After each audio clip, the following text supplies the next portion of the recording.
বিএনপির ভারপ্রাপ্ত চেয়ারম্যান তারেক রহমানের ৫৭তম জন্মদিন আজ। শহীদ প্রেসিডেন্ট জিয়াউর রহমান বীর উত্তম ও বেগম খালেদা জিয়ার জ্যেষ্ঠ পুত্র তারেক রহমানের রাজনৈতিক জীবনের বড় অংশই ছিল নির্বাসিত জীবন। ৫৭ বছর বয়সী তারেক রহমানের ৩৬ বছরের রাজনৈতিক জীবন ছিল নানা ঘাত প্রতিঘাতের সাক্ষী। দেখুন হাসান মাহমুদের রিপোর্টে।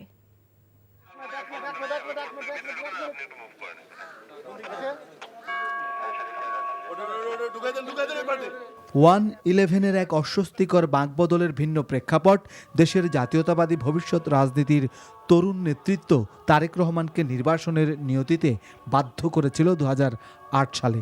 ৫৭ বছরের জীবনে সবচেয়ে কঠিন সময়ের মুখোমুখি হন তিনি। ১৯৬৭ সালের ২০ নভেম্বরে জন্ম নেয়া তারেক রহমানকে মুক্তিযুদ্ধের উত্তাল সময়ে মাত্র ৪ বছর বয়সে মা বেগম খালেদা জিয়ার সাথে পাকিস্তান হানাদার বাহিনীর বন্দিত্ব বরণ করতে হয়। পিতা জিয়াউর রহমান তখন মুক্তিযুদ্ধের রণাঙ্গনে এক অকুতোভয় বীর যোদ্ধা। সেনা কর্মকর্তা থেকে সিপাহী জনতার মিলিত বিপ্লব মেজর জিয়াকে দেশের রাষ্ট্রপতির আসনে নিয়ে এলেও তাদের জীবন ছিল সাদামাটা। ঢাকার BAF shine school and college দিয়ে শুরু করা শিক্ষা জীবনে ৮০-র দশকে তারেক রহমান ভর্তি হন ঢাকা বিশ্ববিদ্যালয়ে। পিতার মৃত্যুর পর মা বেগম খালেদা জিয়া রাজনীতির মাঠে যখন স্বৈরাচার বিরোধী আন্দোলনের উত্তাল নেতৃত্বে, তখন সেই আন্দোলনে যোগ দেন তারেক রহমানও। ১৯৮৮ সালে বিএনপিতে নাম লেখান জাতীয়তাবাদের এই তরুণ নেতা। ৯১ সালের নির্বাচনে মা বেগম খালেদা জিয়ার নির্বাচনী প্রচারণায় অংশগ্রহণের মধ্য দিয়ে তৃণমূল বিএনপিকে শক্তিশালী করায় মনোযোগ দেন তারেক রহমান। ১৯৯৪ সালে ডাক্তার জোবায়দা রহমানের সাথে বিবাহ বন্ধনে আবদ্ধ হন তিনি। বিএনপির স্থায়ী কমিটি তারেক রহমানকে দলের সিনিয়র যুগ্ম মহাসচিব মনোনীত করে ২০০২ সালে। মুক্তিযোদ্ধা পিতার আদর্শ লালন করে ২০০৫ সালে দেশব্যাপী তৃণমূল সম্মেলন আয়োজনের মাধ্যমে কেন্দ্র থেকে গ্রামান্তরের মানুষের কাছে সাড়া জাগানিয়া বার্তা দেন তারেক রহমান।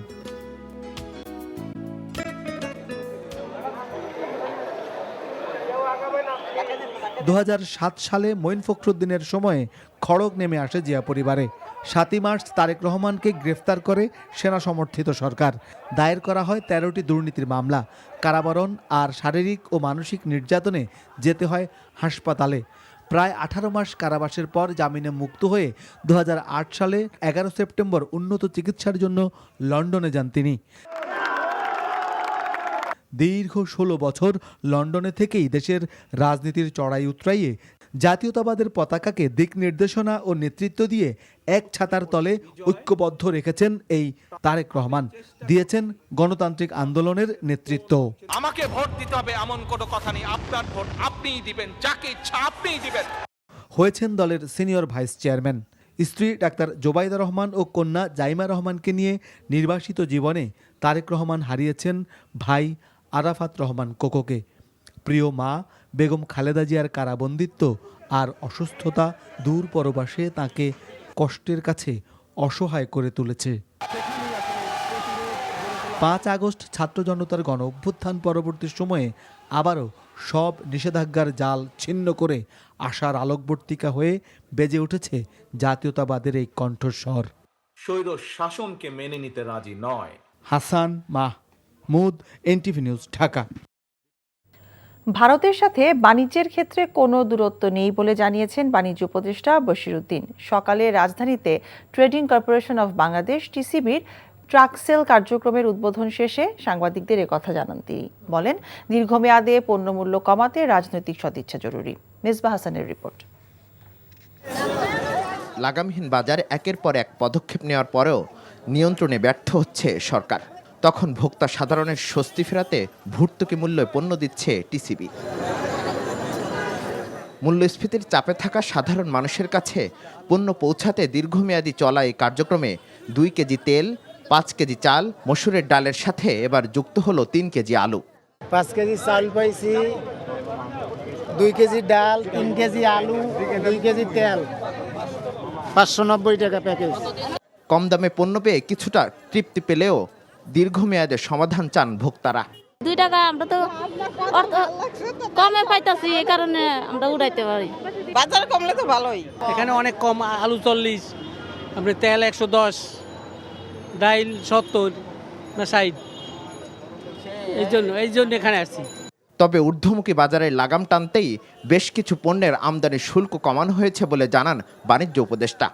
আমার কর্মকাণ্ড রাজনৈতিক না, আমার কর্মকাণ্ড হচ্ছে পরিপূর্ণভাবে বাণিজ্যিক। সো আমার কাছে Bharat, Pakistan, China is no issue.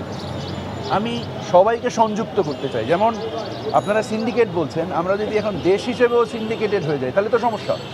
আমাদেরকে উদার ব্যবস্থা নিতে হবে এবং উদার ব্যবস্থার মধ্যে চাহিদা যোগানের একটা ভারসাম্য রক্ষা করতে হবে। উপদেষ্টা আরও জানান, বাজারে পণ্যের সরবরাহ বাড়াতে কাজ করছে সরকার। Misbah Hasan, NTV news, Dhaka. বকেয়া বেতনের দাবিতে আজও গাজীপুরে চন্দ্রা নবীনগর সড়ক অবরোধ করে বিক্ষোভ করছেন শ্রমিকরা। আন্দোলনকারীরা জানান, গত 5 দিন ধরে বকেয়া বেতন ও বার্ষিক ছুটির দাবিতে সড়ক অবরোধ করে বিক্ষোভ করছেন বেক্সিমকো ইন্ডাস্ট্রিয়াল পার্কের শ্রমিকরা। এদিকে গাজীপুরে জিরান্নি বাজার এলাকায় রাস্তা পারাপারের সময় এক নারী শ্রমিকের মৃত্যুর গুজবে চন্দ্রা নবীনগর মহাসড়ক অবরোধ করেছেন কারখানা শ্রমিকরা। পুলিশ ও সেনা সদস্যরা ঘটনাস্থলে পৌঁছে শ্রমিকদের সরিয়ে নেওয়ার জন্য চেষ্টা করছেন। বড়পুকুরিয়া কয়লা খনি দুর্নীতি মামলায় বিএনপি চেয়ারপারসন বেগম খালেদা জিয়া সহ 10 আসামির বিরুদ্ধে অভিযোগ গঠনের শুনানির জন্য আগামী 27 নভেম্বর দিন ধার্য করেছে আদালত। ঢাকার বিশেষ জজ আদালতে বিচারক মোহাম্মদ আবু তাহের এই দিন ধার্য করেন।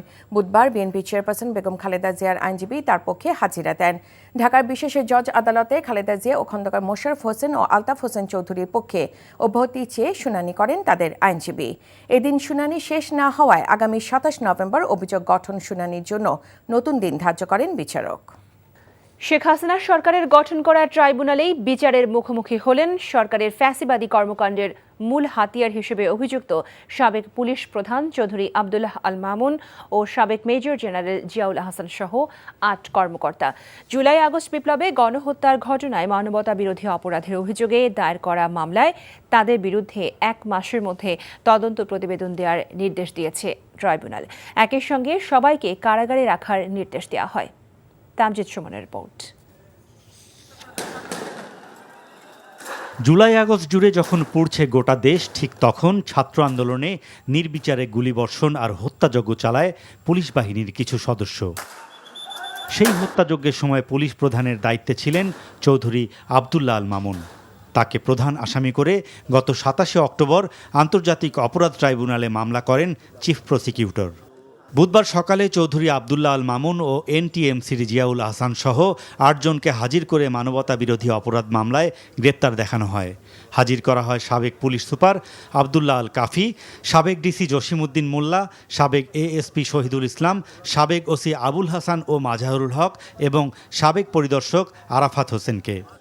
আগামী 1 মাসের মধ্যে তদন্ত শেষ করে আইনশৃঙ্খলা বাহিনীর এই 8 সদস্যের বিরুদ্ধে ট্রাইব্যুনালে প্রতিবেদন দাখিলের নির্দেশ দেওয়া হয়। প্রত্যেকটা অফিসারের ব্যাপারে সুনির্দিষ্ট যে সমস্ত অভিযোগ ছিল সেগুলো আমরা সুনির্দিষ্টভাবে তুলে ধরেছি এবং আমরা আদালতকে অবহিত করেছি যে আমরা এই সমস্ত এভিডেন্স যা পাচ্ছি সেগুলো কালেক্ট করে আমাদের তদন্ত সংস্থা বিচারের উপযোগী করে আন্তর্জাতিক স্ট্যান্ডার্ড ফলো করে সমস্ত ডিজিটাল এভিডেন্স, লাইভ এভিডেন্স এমনভাবে আমরা আদালতের সামনে প্লেস করব ক্রিস্টাল ক্লিয়ারভাবে অপরাধীরা জানতে পারবে তাদের কি অপরাধ ছিল।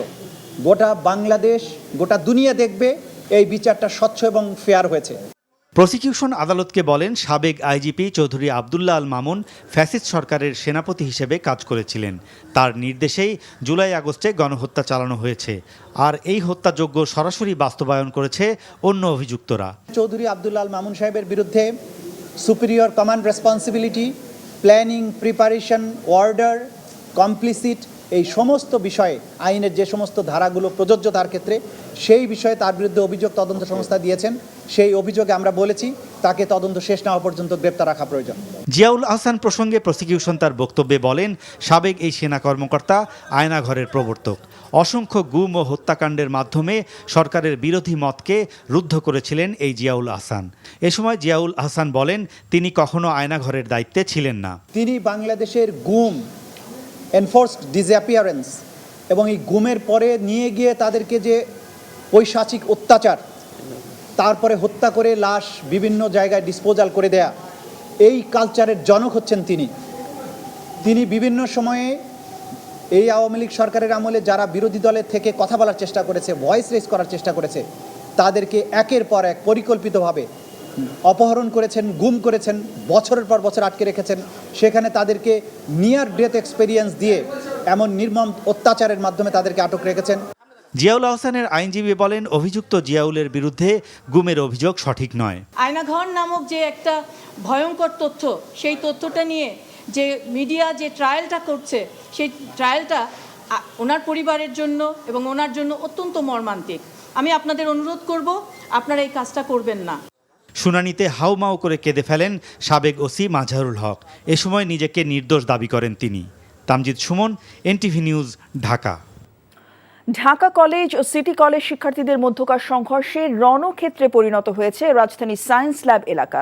এতে দুপক্ষের অন্তত 40 জন আহত হয়েছে। বিকেলে শুরু হওয়া এই সংঘর্ষ থেমে গেলেও এখনও উত্তেজনা বিরাজ করছে। সংঘর্ষ থামাতে লাঠিপেটা করে এবং পরে টিয়ার শেল ও সাউন্ড গ্রেনেড ছোঁড়ে পুলিশ। ফাহাদ মোহাম্মদকে সাথে নিয়ে আরও জানাচ্ছেন হাসান মাহমুদ।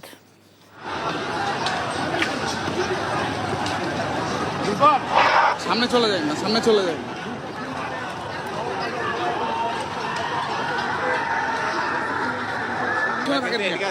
হ্যাঁ হ্যাঁ, একসাথে দিকে আসতেছে। সিটি কলেজের শিক্ষার্থীদের সাথে ঢাকা কলেজের শিক্ষার্থীদের সংঘর্ষ পাল্টা সংঘর্ষ, হামলা ও পাল্টা হামলার জেরে সায়েন্স ল্যাব এলাকা গোটা রণক্ষেত্রে পরিণত হয়।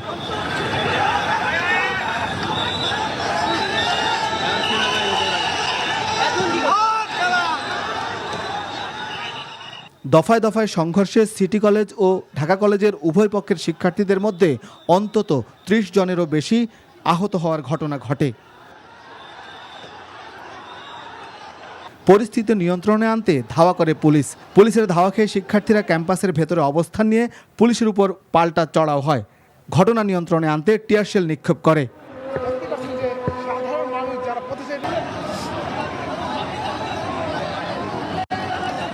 জানা গেছে, ঢাকা কলেজের বাসে সিটি কলেজের হামলার জেরে এ সংঘর্ষের শুরুটা হয়। ঢাকা কলেজের শিক্ষার্থীদের অভিযোগ, তাদের কলেজের এক শিক্ষার্থীকে একা পেয়ে সিটি কলেজের শিক্ষার্থীরা মারধর করে। এ নিয়ে বাকবিতণ্ডা, পরে তুমুল সংঘর্ষে রূপ নেয়। দুই কলেজের শিক্ষার্থীদের এই সংঘর্ষের ঘটনায় পুরো সায়েন্স ল্যাব এলাকায় যান চলাচল ব্যাহত হয়। চরম দুর্ভোগে পড়ে সাধারণ যাত্রীরা। Hasan Mahmud, NTV news, Dhaka. বিতর্কমুক্ত রাখতেই আন্তর্জাতিক অপরাধ ট্রাইব্যুনাল অধ্যাদেশে সংগঠনের বিচারের বিধান রাখার প্রস্তাব বাতিল করে এ সংক্রান্ত সংশোধনী প্রস্তাবের অনুমোদন দিয়েছে উপদেষ্টা পরিষদ। আইন উপদেষ্টা অধ্যাপক আসিফ নজরুল এক সংবাদ সম্মেলনে এ কথা জানান। আমাদের প্রস্তাবিত অ্যামেন্ডমেন্টে বলা হয়েছিল, কোনো অর্গানাইজেশনকে শাস্তি দেওয়া যদি প্রয়োজন মনে করে শাস্তি দেওয়া দরকার, তাহলে ট্রাইব্যুনাল শাস্তি দেওয়ার সুপারিশ করতে পারবে উপযুক্ত কর্তৃপক্ষের কাছে। তো আজকে আমাদের উপদেষ্টা পরিষদে আলোচনাতে বলা হয়েছে, আমরা এই বিচারকে অন্য কোনো বিষয়ের সাথে সম্পর্কিত করতে চাই না। এই রাজনৈতিক দল বা কোনো সংগঠনকে নিষিদ্ধ করার প্রশ্ন আসলে এই আইনকে অযথাই প্রশ্নবিদ্ধ করার সুযোগ সৃষ্টি হবে। আমরা সেই সুযোগ দিতে চাই না। আমরা একদম ডিসেন্ট ওয়েতে, ফেয়ার ওয়েতে বিচারটা করতে চাই। এই জন্য প্রভিশনটা বাতিল করা হয়েছে। কোনো রাজনৈতিক দল বা অন্য কোনো সংগঠন তাদের অপরাধমূলক কার্যক্রমের জন্য যদি নিষিদ্ধ করার প্রয়োজন হয়, যদি নিষিদ্ধ করার দাবি উঠে সমাজে, তাহলে আমাদের অন্যান্য আইন রয়েছে, সেই সমস্ত আইনে নিষিদ্ধ করার বিধান আছে। সন্ত্রাস দমন আইনে রয়েছে, নির্বাচনী আইনে রয়েছে, 1978 পলিটিক্যাল পার্টি অর্ডিন্যান্সে রয়েছে। সেটা আমরা রাজনৈতিক ঐক্যমত হলে বিভিন্ন আমাদের জনদাবি আসে, সেটা পরে বিবেচনা করা হবে। সশস্ত্র বাহিনী দিবস উপলক্ষে আগামীকাল সেনাকুঞ্জের অনুষ্ঠানে যোগ দেবেন বিএনপি চেয়ারপারসন বেগম খালেদা জিয়া। এর মাধ্যমে 6 বছরেরও বেশি সময় পর জনসম্মুখে কোনো অনুষ্ঠানে যাচ্ছেন সাবেক এই প্রধানমন্ত্রী। বিএনপি চেয়ারপারসনের মিডিয়া সেল সূত্র জানায়, প্রধান উপদেষ্টা কার্যালয়ের সশস্ত্র বাহিনী বিভাগ থেকে 21 নভেম্বর সশস্ত্র বাহিনী দিবস উপলক্ষে দেয়া আমন্ত্রণে বৃহস্পতিবার বিকেল 3টায় বিএনপি চেয়ারপারসন সেনাকুঞ্জের অনুষ্ঠানে অংশ নেবেন। সশস্ত্র বাহিনী দিবস উপলক্ষে বেগম খালেদা জিয়া ও তারেক রহমান সহ বিএনপির 26 নেতাকে আমন্ত্রণ জানানো হয়েছে। বিএনপি মহাসচিব মির্জা ফখরুল ইসলাম আলমগীর বলেছেন, বিএনপি কাউকে নির্বাচনে আনতে চায় এমনটা বলা হয়নি, বরং আওয়ামী লীগ নির্বাচন করতে পারবে কি না তা নির্ধারণ করবে দেশের জনগণ। তিনি বলেন, যারা গণহত্যা করেছে তাদের বিচার করতে হবে। ফ্যাসিবাদের জঞ্জাল সাফ করে দ্রুত নির্বাচনের দাবিও জানিয়েছেন মির্জা ফখরুল। আর দলের স্থায়ী কমিটির সদস্য আমির খসরু মাহমুদ চৌধুরী বলেছেন, সংস্কার করতে হবে ঐক্যমত্যের ভিত্তিতে। ফেনীর ওসমান হারুন মাহমুদ এবং কুড়িগ্রামের হাসিবুর রহমান হাসিবকে সাথে নিয়ে ইমরুল আহসানের রিপোর্ট।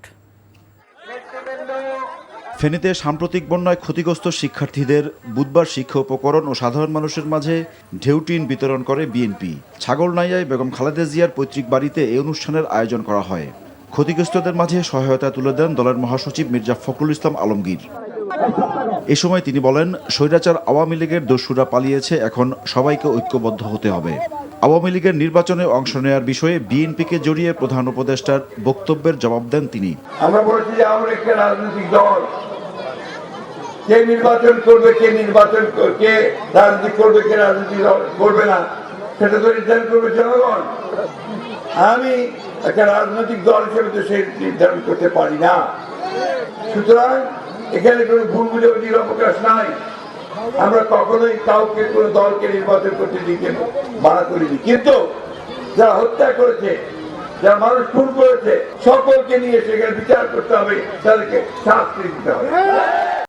জাতীয় বিপ্লব ও সংহতি দিবস উপলক্ষে ছাগলনাইয়ায় সমাবেশে অবিলম্বে নির্বাচনের রোডম্যাপ ঘোষণার দাবি জানান বিএনপির মহাসচিব। 3 মাস পর হয়ে গেল, এই সরকারের কাছে আশা করেছিলাম তারা আমাদেরকে পথ দেখাবেন, একটা জনগণকে আশ্বস্ত করবেন যে এই সময়ের মধ্যে আমি সংস্কারগুলো কমপ্লিট করতে পারবো, আর এই সময়ের মধ্যে আমি নির্বাচনের একটা রোড ম্যাপ দেব।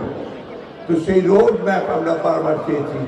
আবারও বলছি যে অনুগ্রহ করে সংস্কারগুলো, নির্বাচন কেন্দ্রিক সরকার সংস্কার প্রয়োজন, সেই সংস্কারগুলোকে দ্রুত করে যত দ্রুত নির্বাচন দেবেন ততই জাতির জন্য মঙ্গল। কুড়িগ্রামের উলিপুরে আরেক জনসভায় আমির খসরু মাহমুদ চৌধুরীও দ্রুত নির্বাচনের তাগিদ দেন।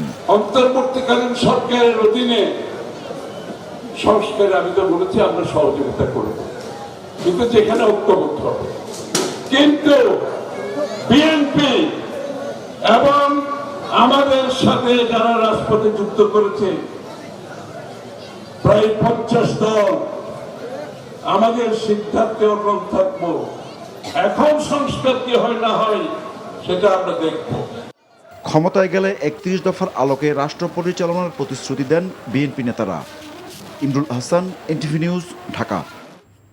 নির্বাচন কমিশন গঠনে 10 জনের নাম চূড়ান্ত করেছে এ সংক্রান্ত সার্চ কমিটি। রাষ্ট্রপতি মোহাম্মদ শাহাবুদ্দিনের সাথে আজ সন্ধ্যায় সাক্ষাতে কথা থাকলেও তা হচ্ছে না। সুপ্রিম কোর্টের আপিল বিভাগের বিচারপতি জুবায়ের রহমান চৌধুরী এই ইসি অনুসন্ধান কমিটির সভাপতি হিসেবে দায়িত্ব পালন করছেন। অন্য সদস্যরা হলেন বিচারপতি AKM আসাদুজ্জামান, ঢাকা বিশ্ববিদ্যালয়ের সাবেক অধ্যাপক ডক্টর চৌধুরী রফিকুল আবরার এবং PSC সাবেক চেয়ারম্যান অধ্যাপক ডক্টর জিন্নাতুন্নেসা তাহমিদা বেগম।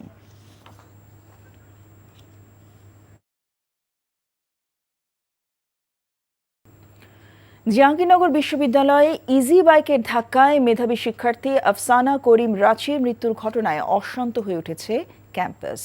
শোকার্ত পরিবেশেই নিরাপত্তার দাবিতে দিনভর বিক্ষোভে সামিল হয়েছেন রিচি সহপাঠী সহ সাধারণ শিক্ষার্থীরা। আরও জানাচ্ছেন জাহিদুর রহমান। জাহাঙ্গীরনগর বিশ্ববিদ্যালয়ের 53 ব্যাচের মার্কেটিং বিভাগের প্রথম বর্ষের শিক্ষার্থী ছিলেন আফসানা করিম রাচি। এই মৃত্যু কাঠামোগত হত্যাকাণ্ড এমন অভিযোগ এনে বুধবার সকালেই বিশ্ববিদ্যালয়ের সবকটি ফটকে তালা ঝুলিয়ে দেন শিক্ষার্থীরা। এর মাধ্যমে শুরু হয় জাহাঙ্গীরনগর ব্লকেট কর্মসূচি। যে চাকার চাপায় আমার বন্ধুর মৃত্যু হয়েছে, সেই চাকা ক্যাম্পাসে ঘুরবে না। এই 8 দফা পূরণ না হওয়া পর্যন্ত আমরা রাজপথ ছাড়ছি না। আমাদের বোন আফসানা রাচির এই স্পষ্ট হত্যাকাণ্ডের আমরা বিচার চাই। মঙ্গলবার রাতে উপাচার্যের বাসভবন ঘেরাও কর্মসূচি থেকেই উত্তাপ ছড়াতে থাকে ক্যাম্পাসে। বুধবার একদিনের শোক ঘোষণা করে বিশ্ববিদ্যালয় কর্তৃপক্ষ। দায়িত্ব অবহেলার অভিযোগে সাময়িক বরখাস্ত করা হয় স্টেট শাখার ডেপুটি রেজিস্ট্রার আব্দুর রহমান বাবুল, নিরাপত্তা কর্মকর্তা রাসেল মিয়া, সহকারী সুপারভাইজার আব্দুস সালাম ও ডিউটি গার্ড মনসুর রহমান প্রামাণিককে। নিরাপদ ক্যাম্পাসের দাবিতে 8 দফা দাবি আদায়ে কর্মসূচি অব্যাহত রাখেন শিক্ষার্থীরা। শিক্ষার্থী যেন একটি ক্যাম্পাসে নিরাপদ বোধ করে এবং ক্যাম্পাসে যে আমার এবং আমি যেন চলতে পারি এই জিনিসটা যে নিশ্চিত হয়, এটুকুই তো চাওয়া আমার। ক্যাম্পাসে যে কাঠামোগত হত্যাটা হয়েছে এটার দ্রুত বিচার নিশ্চিতের জন্য শিক্ষার্থীরা আজকে ক্যাম্পাসে অবস্থান নিয়েছে। দুপুরে বিশ্ববিদ্যালয়ের কেন্দ্রীয় খেলার মাঠে আফসানা করিম রাঁচির গায়েবানা জানাজা অনুষ্ঠিত হয়। এতে অংশ নেন উপাচার্য সহ শিক্ষক, কর্মকর্তা, কর্মচারী ও শিক্ষার্থীরা। এই মৃত্যুটি অন্যের সন্তানের হয়েছে, আমার সন্তানের হয়নি, এমন ভাববার মতো দায়িত্ব জ্ঞানহীন অভিভাবক হতে চাই না। স্বল্প সময়ের মধ্যে আলোচনা করে সিদ্ধান্ত নিয়েছি যা যা করা সম্ভব প্রশাসনের এই সীমাবদ্ধতার মধ্যেও তা সবটুকুই করব। মঙ্গলবার সন্ধ্যায় বিশ্ববিদ্যালয়ের নতুন কলাভবনের সামনে কেন্দ্রীয় শহীদ মিনার সংলগ্ন রাস্তায় ইজিবাইক দুর্ঘটনায় প্রাণ হারান আফসানা করিম রাঁচি। Zahidur Rahman, NTV news, Savar, Dhaka.